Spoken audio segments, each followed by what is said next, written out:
বিয়ের আগেই আসমান আর তোতার রোম্যান্স দেখে নিল সৎমা। সম্পূর্ণ জানতে ভিডিওটিতে একটি লাইক করে প্রথম থেকেই দেখতে থাকো। গল্পের শুরুতেই দেখা যায় উদ্দালক বসু কথা বলতে থাকে আসমানের বাবার সাথে। আসমানের বাবা বিয়ে নেমন্তন্ন করতে আসলে সবাই মিলে তাকে অপমান করে, বিশেষ করে টিটো, টিনটিন, ঠাম্মি আর উদ্দালক বসু। তখনই কোজাগুড়ি বলে, তোমরা এসব কি করছো? এই বাড়িতে আগে কোনোদিন তো এমনটা হয়নি। এইভাবে একটা মানুষকে অপমান করতে তোমাদের খারাপ লাগছে না? তখনই টিটো বলে, কেন খারাপ লাগবে কেন? আর খারাপ লাগারই বা কি আছে? যেটা সত্যি সেটাই তো বলা হয়েছে। আমরা কেউই তোতার বিয়েতে যাব না, আর তোতার সাথে এই ছেলেটার বিয়ে আমরা হতেও দেব না। তখনই ঠাম্মি বলে, সব থেকে বড় কথা হচ্ছে ওনার সাহস হয় কি করে, উনি আমাদের বাড়িতে এসে নেমন্তন্ন করছে? আসমানের বাবা তখন বলে, কেন সাহস না হবার কি আছে? মানে আমি তো কোনো অন্যায় করেছি বলে আমার মনে হয় না, তাই আমি যেটা করছি সেটা একদমই ঠিক করছি। এর মধ্যেই তখনই কোজাগরি বলে, আমি বলি কি দাদা, আপনি চিন্তা করবেন না, আমি তো যাব, আমি আমার মেয়ের সাথে অবশ্যই দেখা করতে যাব। আর তখন কোকো বলে, আমিও যাব কাকিমার সাথে। তো তাকে বলবেন যে খুব তাড়াতাড়ি যেন ওরা জীবনে দাঁড়িয়ে যায়, ওরা যেন চেষ্টা চালিয়ে যায় কিছু একটা করবার জন্য। তখনই আসমানের বাবা বলে, হ্যাঁ আমি অবশ্যই বলবো। আর ওদের মাথায়ও নিশ্চয়ই এই কথাটা আছে, জীবনে দাঁড়াতে না পারলে নিজের স্বপ্নগুলোকে পূরণ করা যায় না, তাই আগে জীবনের স্বপ্নগুলোকে পূরণ করতে হবে। উদ্দালক বসু বলে, জানি জানি আপনার ছেলের কি মুরদ আছে সেটা আমরা খুব ভালো মতনই জানি। ও ইউনিভার্সিটিতে পার্ট টাইম জব করে, ফুল টাইম না, বুঝতে পেরেছেন? আসমানের বাবা বলে, মানুষ তো ছোট থেকেই শুরু করে, তাই না? মানুষ প্রথমেই তো বড় কিছু পেয়ে যায় না। আপনি মনে করে দেখুন তো, আপনার সময় আপনি কি করতেন? তাই বলছি, দয়া করে আমার ছেলেকে আর অপমান করবেন না। ও এতটা অপমানিত হবার মতনও কিছু করেনি। আশা করি আপনি আমার কথাটা বুঝতে পেরেছেন। আর যদি বুঝতে না পারেন সেক্ষেত্রেও আমার কিছু করবার নেই।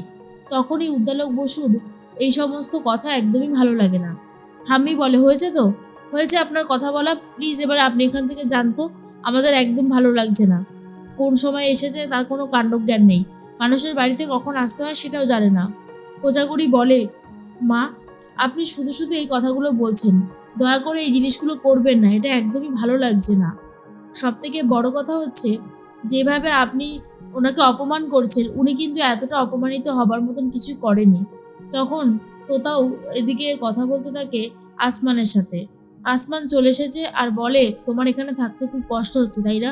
তোতা বলে, কেন, আমি কি তোমাকে বলেছি আমার এই বাড়িতে থাকতে কষ্ট হচ্ছে? তুমি আগ বাড়িয়ে সব কিছু ভেবে নাও কেন গো? তখনই আসমান বারবার করে এটা বলে, তুমি কোন বাড়ির মেয়ে সেটা তো আমি জানি, তোমার অসুবিধা হওয়াটাই স্বাভাবিক, কিন্তু কি করব বলো, আমার হাতে যে আর কোনো উপায় ছিল না। আমার হাতে যদি আর কোনো উপায় থাকতো তাহলে তো ভালোই হতো।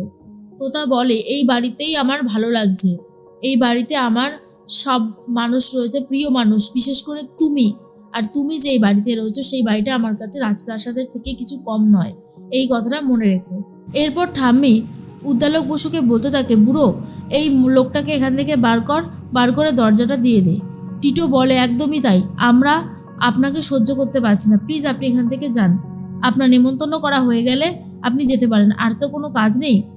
তখনই কোজাগরি বলে, ছি ছি ছি ছি, এনাকে এইভাবে অপমান করা হচ্ছে, আমার শুনে সত্যি খুব খারাপ লাগছে।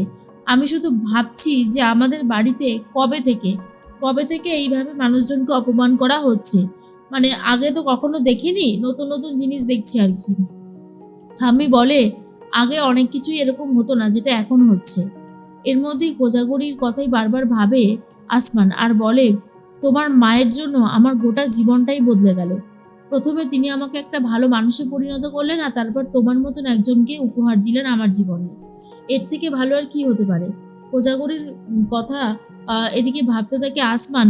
আর তোতা তখন বলে, সব থেকে বড় কথা কি জানো, তোমার আর আমার মিলনটা ভগবান ঠিক করে রেখেছে, তাই আমরা চাইলেও কেউ আটকাতে পারবো না, আমাদের বিয়েটা হওয়ারই ছিল।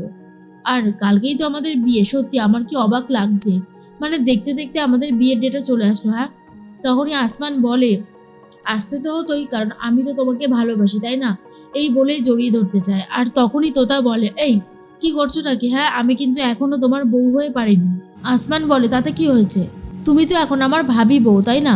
আর এই ভাবি কথাটা শুধুমাত্র আজকের জন্যই প্রযোজ্য, কারণ কালকে থেকেই তুমি আমার লিগ্যাল বউ হয়ে যাবে। তখন তোতা বলে, আগে হই, আর তো কয়েকটা ঘন্টা, এইটুকু অপেক্ষা সহ্য হচ্ছে না। আসমান বলে, কি করে হবে, এত সুন্দরী বউ থাকলে সবারই ইচ্ছে করে একটু জড়িয়ে ধরি। তোতা তখন বলে, জানো তো, আমার একটা বিশ্বাস আছে যে তোমার মাকে আমি ঠিক মোল্ড করতে পারবো। আর মোল্ড করাটা কোনো ব্যাপারই না, উনি কিন্তু খুব ভালো মানুষ। আসলে যেটা হয়, মনের মধ্যে যদি কোনো রাগ পুষে থাকে, সেই রাগের কারণবশত মানুষ অনেক ভুলভাল কাজ করে ফেলে। কিন্তু তাই বলে আমি কিন্তু ওনাকে কখনোই খারাপ বলবো না।